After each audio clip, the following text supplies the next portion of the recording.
প্রাণে বেঁচে আছেন, কিন্তু উনি সারা জীবন হুইল চেয়ারেই থাকবেন, আপনাদের পরিবারের বোঝা হয়ে থাকবেন। জগদ্ধাত্রী একটা জড় পদার্থে পরিণত হয়েছে।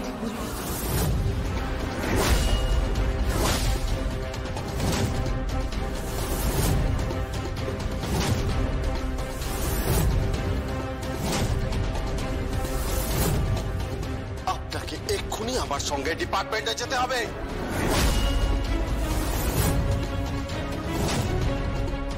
না সর্ব, উনি ডিপার্টমেন্টে যাবেন না, আমি তোমাকে সমস্ত কথা বলবো, আমি বলবো।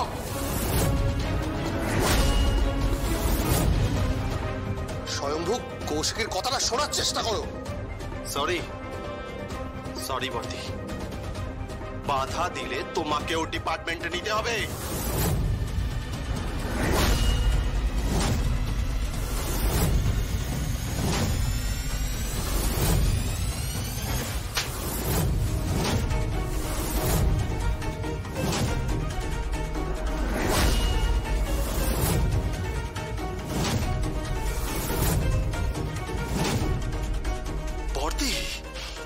একদম চুপ, হ্যাঁ একদম চুপ।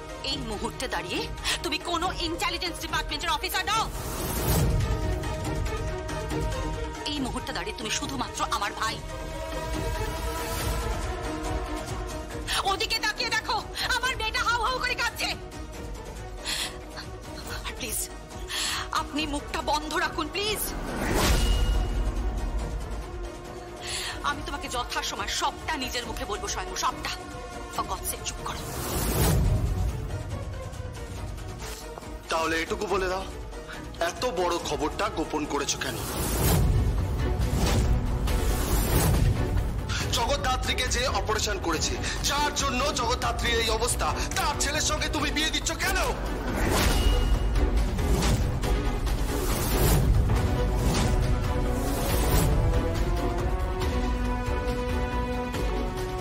সব কথা পরে বলবো সৈব, তুমি এখন প্লিজ চুপ করো। দোহাই তোমার, তুমি প্লিজ মুখটা বন্ধ রাখো প্লিজ।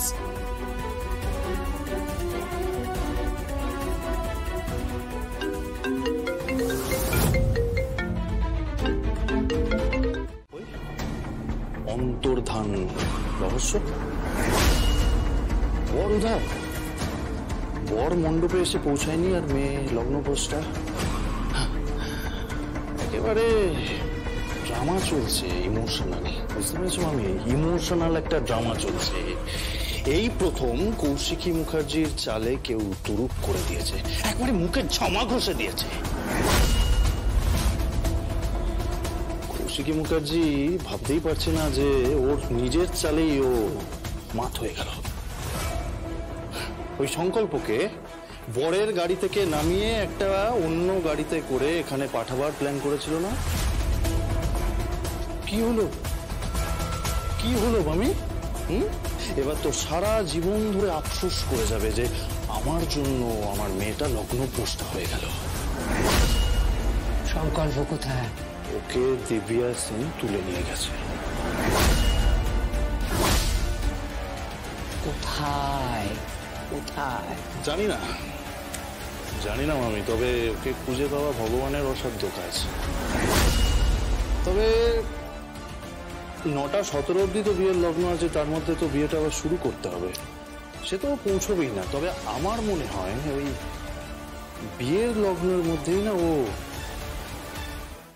নিচে সবাই ডাকছে তোমাকে গ্র্যান্ডপা, হুলস্থুল কাণ্ড নিচে। বর আসেনি, তারপরে বরের মা, উনি কি সব বলছেন আমি জানি না। সিচুয়েশন খুব খারাপ গ্র্যান্ডপা, আমার মনে হয় তোমার যাওয়া দরকার। আমি যেতে পারবো না। ওখানে কাকন আছে তো? হ্যাঁ। আমি পারবো না। আমি ওর মুখোমুখি দাঁড়াতে পারবো না। আমি দাঁড়াতে পারবো না ওর মুখোমুখি। আমি ওর চোখের সামনে দাঁড়াতে পারবো না, আমি ওর চোখের দিকে তাকাতে পারবো না।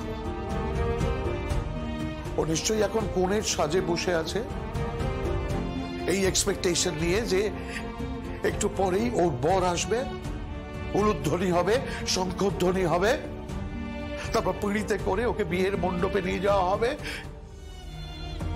সেখানে শুভ দৃষ্টি হবে, তারপর বিয়ের সমস্ত কাজ সুসম্পন্ন হবে, বিয়ের সব অনুষ্ঠান হবে, আর তার বদলে মেয়েটা এখন ওখানে বসে চোখের জল ফেলছে। পুরো পুরো বাড়িটা একটা শোকের বাড়ি হয়ে গেছে। আমি ওর মুখোমুখি দাঁড়াতে পারবো না। যে মেয়েটা ছোটবেলা থেকে ফিজিক্যালি চ্যালেঞ্জড, ও কত লড়াই করেছে, ও সকলের সাথে, আর আজকে ওর জীবনের সেরা দিন। আমি তো জানি ও সংকল্পকে কতটা ভালোবাসে, আমরা সবাই বুঝি। পৃথা, আমি তোদের জেনারেশনটাকে বুঝি, বাট আনফর্চুনেটলি আজকে যে ঘটনাটা ঘটে গেল, আমি পারবো না, আমি কাকনের মুখোমুখি হতে পারবো না, আমি পারবো না।